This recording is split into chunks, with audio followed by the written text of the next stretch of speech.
မင်္ဂလာပါချစ်ခင်လေးစားအပ်သောမြမတိုက်ချက်ဝါနာရှင်ညီကိုများခင်ဗျာကျွန်တော်ကျက်ပညာများကြီးခိုင်ပါယနေ့မြမတိုက်ချက်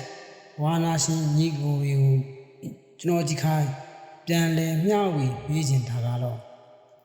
ချက်တိုက်ခြင်းအမှုပညာဖြစ်ပါတယ်ဝါရင်ကျက်သမားကြီးများအတွက်လိုအပ်မှုနည်းပေမဲ့တတ်သစ္စာလူငယ်ကြက်ဝါနာရှင်တွေအတွက်အသုံးဝင်စေရန်ကျွန်တော်ကြီးခိုင်ပြန်လည်၍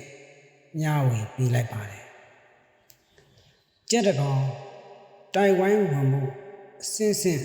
လေးကျင်းရတယ်ပြင်ဆင်ရတယ်လိုအပ်တဲ့အားအင်ခွန်အားဖြစ်အောင်ကြွေးမွေးရတယ်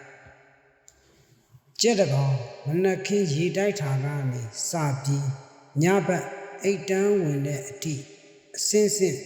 ပြုလုပ်ရတဲ့ကျက်ပြင်တဲ့ပညာဟာလည်းအနုပညာစမ်းပါတယ်တော်ရုံဆွဲလောက်နဲ့တော့မရပါဘူးအရေးတကြီးကြီးနဲ့ပြုလုပ်နေရတဲ့အရာတစ်ခုပါတိုင်ဝမ်ဝမ်းရောက်တဲ့အခါမှာလဲကြက်ကက်ရတဲ့ပညာဟာအလွန်အရေးကြီးပါတယ်ကြက်တွေမှာလူတွေလိုဝိတ်တန်းတူစိုက်တူတစ်ထက်သေးကြပြီးတိုက်ရဖို့ကခက်ရှားရှားပါချွန်းလေးပူနေတာကြက်ခုံလေးမြင့်နေတာအမာအသားပူနေတာနဲ့ခံမောရတဲ့ကြက်တွေဆိုတာမနှဲပါဘူးကြက်ကပ်ပြီးလို့ကြက်တိုက်ရပြန်ရင်လဲကြက်ကုရဲ့ပညာဟာလည်းတိုင်ဝိုင်းမှာစကားပြောပြန်ရောကြက်နှစ်ကောင်စလွတ်တဲက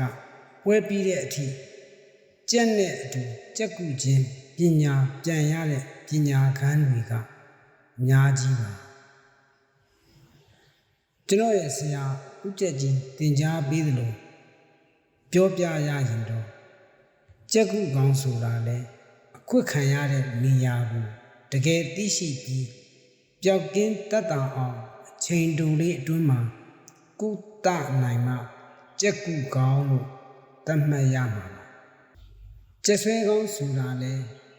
ကြက်လွတ်ခြင်းလက်ထဲမှာအခွတ်မခံခြင်းကောက်သိရင်လက်မနှေးပဲကောက်ခြင်းကြိတ်သိရင်အမီးစီးထောက်နေပါစေမကောက်ဖဲကြိတ်တင်ခြင်းတစ်ဖက်ကြက်ကုလက်ပြင်ထားနဲ့ကောက်ပြီးသားဖြစ်နေခြင်းဒါတွေဟာကြက်ဆွဲကောင်းတွေရဲ့လက္ခဏာတွေပါကြက်ဆွဲကြက်ကုဟာတယောက်တည်းဖြစ်ပေမဲ့ကြက်ဆွဲကောင်းဖြစ်ဖို့ကြက်ရိတ်ကြက်ချီနားလည်ရပါဘူးတစ်ဖက်ကြက်ဆွဲဘာတွေရုပ်မာနေလဲဆိုတာကိုနားလည်ရပါမယ်ကိုယ့်ကြက်ကိုရေနဲ့တားနေတာလားလေနဲ့ကြော်မှုတ်ပြီးအနာတွေတင်းအောင်လုပ်နေတာလားပစိုးနဲ့အနီးကိုတွန်းနေတာလားကုန်းမှုတလုံးလုံးနဲ့ပစိုးနဲ့ပခုံးနဲ့တင်းတွန်းနေတာလားစအုပ်ကိုရေပတ်တယ်လို့နဲ့မတင်လိုက်တာလားအဲ့ဒီလောက်တော့အနည်းဆုံးပါနှံ့မှုရှိရပါမယ်ကြက်ကုကောင်းဖြစ်ဖို့ကပထမဦးဆုံးဘယ်နေရာကိုအခွတ်ခံရတယ်ဆိုတာသိရပါမယ်အခွတ်ခံရတဲ့ကိုတိမရလာတဲ့အချိန်လေးအတွင်းမှာပျောက်ကင်းအောင်လေကုတတ်ရပါမယ်ဆိုတော့ကြက်ဆွဲညင်းလို့ရှုံးတဲ့ပွဲတွေရှိသလိုကြက်ဆွဲတော်လို့တည်ဖြစ်သွားတဲ့ပွဲတွေလည်းအများကြီးပါဒါကြောင့်ဒီခေါင်းစဉ်မှာလည်းအမှုပညာဆန်တဲ့အလှည့်အပြောင်းတွေအများကြီးရှိပါတယ်